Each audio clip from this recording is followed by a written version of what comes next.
Marcel. Tomáš, kde si? Ahoj, zdravím ťa. Ahoj, Čau. čauko. Ty pracuješ? Opravujem žalúziu. Áno. Máme tu roztrhnutý silón. Tak si hovorím, či tú žalúziu vyhodíme alebo opravíme. Hej. Silón sa roztrhne, nie je to nič výnimočné.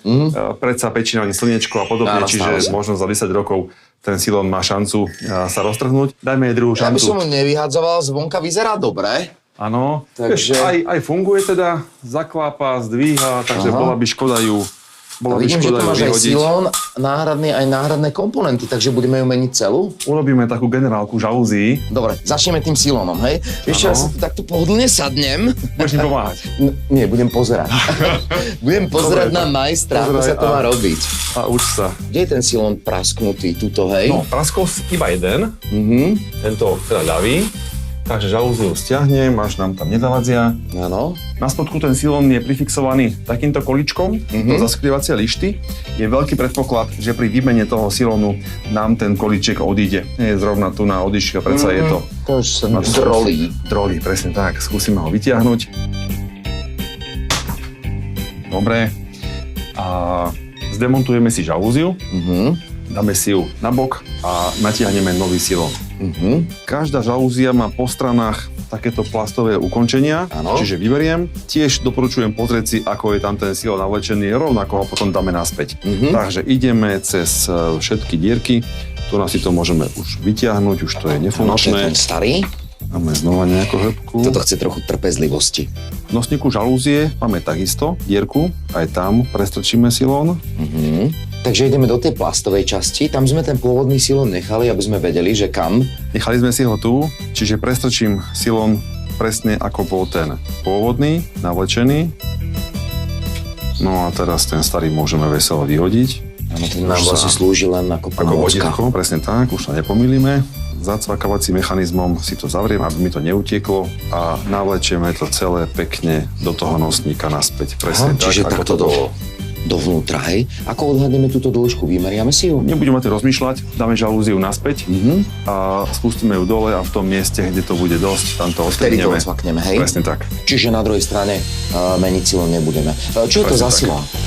Je to ako rybársky vlasec, samozrejme, že nekúpiš ho úplne v každom rybárskom obchode, ale myslím si, že není to až taká výnimočná vec v rybárskom obchode. Každopádne vieš to kúpiť buď v nejakej okenárskej firme alebo na nejakom e-shope. Čo ešte budeš potrebovať, možno teda sú tieto nové kolíky. Dajú sa taktiež kúpiť, je to centová záležitosť. To je kolík, ktorým fixujeme silón do spodnej lišty. To, čo ešte zrovna pri tomto kuse žalúzie bolo zničené, sú tieto krytky, ktoré sa dajú tiež objednať, kúpiť, ktorými skryjeme tú nevzhľadnú časť, ktorá slúži na prikotvenie do okna.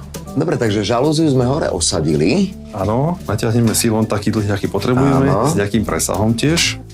Čiže dáme tomuto, odstrihneme v takejto dĺžke, Čiže ten presah je koľko? Pár centimetrov, pár hej? centimetrov, možno 10 centimetrov.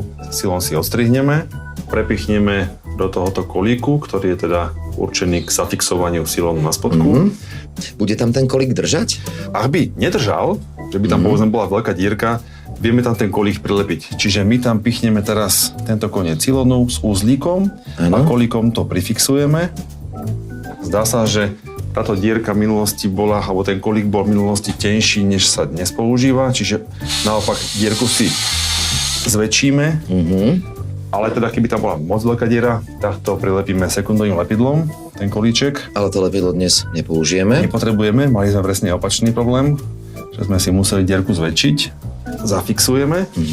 Fíha, ako toto dopneme, Tomáš? Neviem, či by ti to tu vadilo, či nie. Áno, Tak potom určite. poďme na to. Takže ho došponujeme z hore. pravej strany, citlivo došponujeme a s týmito vrátkami, s týmto mechanizmom ho tam zafixujeme. Hej. Doporučujem skrátiť. A ja ti podám krytku. Podaj mi, prosím ťa, obidve. Či sa? Ľavá strana. Vidím, že nám nedokonale pasujú. Určite je to tým, že žalúzia je iné generácie, ako sú krytky. Dobrá, máme to hotové. Otestujeme, či nám funguje, spustíme ju dole. Pekne. Inak celkom jednoduché. Ja si myslím, že sme si pomohli, žalúzia je opäť pekných pár rokov použiteľná. Ozaj, čo sa ešte zvykne pokaziť na žalúziach? Veľmi často povolí táto spojka na reťazke. Je vyrobená tak, aby dokázala vydržať iba určitú silu, hlavne je to kvôli nejakej bezpečnosti a podobne, kvôli deťom. Takže my si ju teraz zničíme tak trochu úmyselne, dáme si novú. 2 guličky z jednej strany, 2 guličky z druhej strany. Spojku zavrieme. Opäť máme jednu vec opravenú. Čo sa ešte rado zničí, je tento úchyt. Je to taký pomerne mäkký plast, aj sa to citeľne drolí, takže to si vieme rovnako veľmi jednoducho zameniť za nové. Opäť nám to bude spoľahlivo tú reťazku držať. No a ak by nám povedla aj reťazka, do toho by som asi len tak jednoducho nešiel. Nie je to vec, ktorú by si možno že dokázal vymeniť.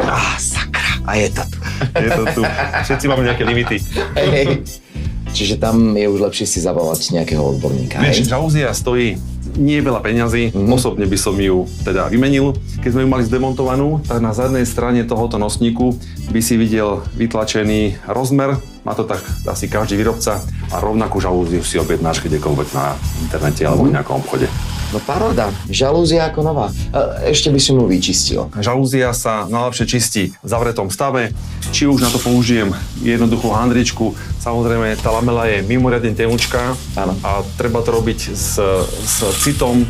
Na sucho to prebehnúť, hej? Určite nie do protismeru, aby som to neznehodnotil. A rozhodne nepoužívajte vysávač. Povedzme. Dobre, Tomáš, ďakujem veľmi pekne. Vďačne, nech a ešte slúži. počkaj, chcem sa s tebou rozlúčiť. Ahoj. Ahoj, pekný deň. Východ je inde, prepáč.